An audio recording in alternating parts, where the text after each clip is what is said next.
Assalamualaikum Solihah, gimana kabarnya nak? Semoga selalu sehat ya. Insya Allah ketemu lagi dengan Bu Reni di pembelajaran tematik. Sebelum mulai nak, yuk kita baca doa dulu ya. Bismillahirrahmanirrahim. Robbi didni ilma warzuqni fahma. Amin ya robbal alamin. Oke Solihah, silakan menyaksikan video pembelajaran berikut ini ya.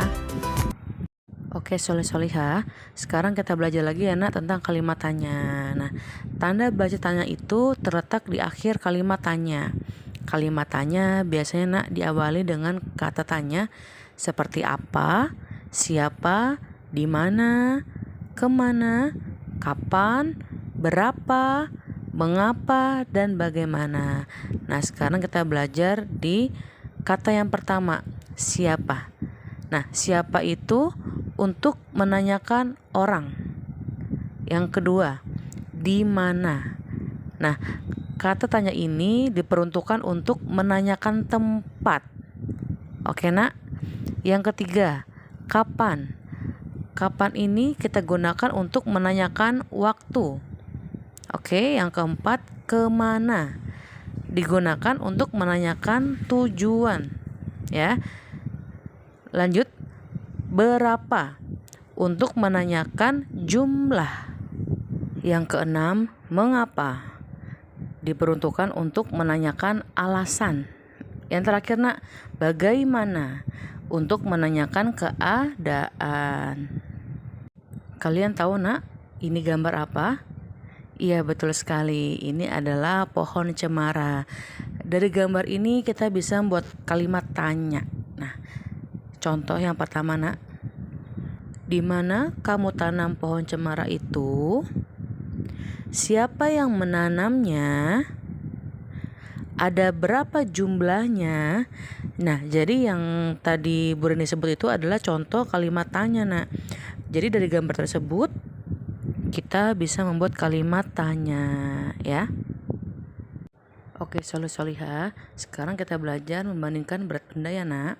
Di situ ada gambar beras ya nak ya. Nah, kita lihat yang nomor 1. Di situ ada beras yang pertama 3 kg dan yang kedua adalah berasnya 10 kg. Jadi dari 3 kg beras yang pertama sama beras yang kedua itu lebih ringan yang mana nak? Pintar, lebih ringan yang pertama. Jadi dibaca gini nak, beras 3 kilo lebih ringan dari beras yang 10 kilo. Yang kedua, beras yang kedua itu ada yang pertama 10 kilo. Yang kedua ada beras beratnya 5 kilo. Nah, jadi beras 10 kilo itu lebih berat dari beras yang 5 kilo. Pintar. Nah, contoh yang terakhir nak, di situ ada beras yang 5 kilo ada 2. Ya. Jadi yang sebelahnya itu ada beras 10 kilo. Jadi beras 5 kilo itu ada 2 karung sama dengan 1 karung yang beratnya 10 kg. Jadi sama nak beratnya nak. Ya, walaupun di situ dipecah yang beras yang pertama jadi 2, tapi beratnya sama dengan beras yang kedua yaitu 10 kg ya. Kamu juga dapat memberikan tanda seperti yang di atas ya nak ya. Lebih berat, lebih ringan, atau sama dengan. Solihah, dimanapun kita berada kita wajib menjaga lingkungan. Di rumah ya, di lingkungan tempat wisata, di sekolah apalagi kita wajib menjaga kebersihannya. Nah, ini adalah tata tertib ya yang harus kalian jaga lingkungan ya supaya tetap asri, nyaman, dan enak dipandang mata. Yang pertama nak, kalian gak boleh menginjak tanaman. Jadi kalau misalnya ada rumput atau tanaman, usahakan kalian jangan nginjek ya, supaya apa? Supaya tumbuhannya itu bisa bertumbuh lagi ya, tidak mati. Kalau diinjak dengan sengaja, nauzubillah, itu gak boleh ya nak ya. Yang kedua, gak boleh membuang sampah sembarangan. Yang ketiga, disiram tanamannya biar tumbuh ya. Yang keempat, tidak boleh mencabut atau memetik daun serta bunganya. Jadi harus kita jaga nak ya, pohon bunga yang ada di sekitar kita ya. Manfaatnya apa sih ketika kita menjaga tata tertib nak? Yang pertama itu nak, Supaya apa? Menjaga kenyamanan lingkungan, melatih kedisiplinan, melatih kemandirian ya, melatih tanggung jawab kita untuk menjaga lingkungan kita, dan terakhir adalah melatih kejujuran. Jangan lupa dipraktekkan anak ya. Kita harus menjaga lingkungan dimanapun kita berada. Oke, solih-solihah? Solih-solihah, suatu karya seni dapat dibuat dari berbagai bahan enak ya. Bahan buatan dikategorikan menjadi 3. Yang pertama nak, bahan lunak. Yang kedua, bahan sedang. Dan yang ketiga adalah bahan keras ya. Contohnya gimana ya? Bahan lunak seperti apa? Bahan sedang seperti apa? Bahan yang keras seperti apa? Nah, kita lihat contohnya ya nak ya.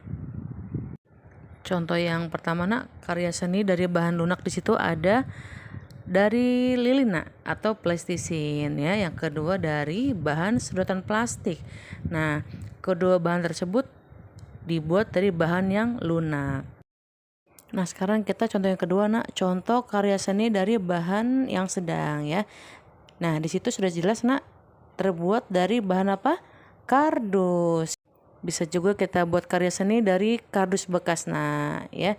Contohnya tadi itu ada bingkai foto ya, sama topi, Masya Allah. Oke, contoh yang terakhir, karya seni dari bahan yang keras adalah apa nak? Pintar sekali, itu adalah contoh dari bahan kaca ya nak ya. Ada botol, botolnya bisa dilukis, Masya Allah. Jadi media botol pun bisa jadi hiasan cantik nah, untuk di kamar ya, ataupun di ruang tamu. Semoga kalian terinspirasi nak dari bahan-bahan yang tadi sudah kita pelajari. Oke, solih-solihah, silakan kalian berlatih anak ya di buku paket tema 6 halaman 153 yang kegiatan 2 dan 162.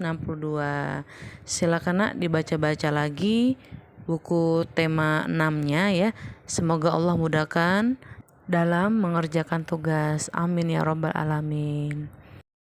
Alhamdulillah, selesai juga pembelajaran kita hari ini.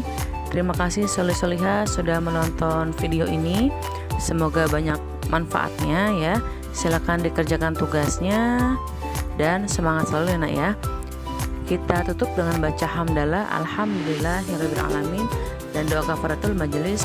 Subhanaka Allahumma wa bihamdika asyhadu an la ilaha illa anta astaghfiruka wa atubu ilaik. Kurang lebihnya mohon maaf ya nak.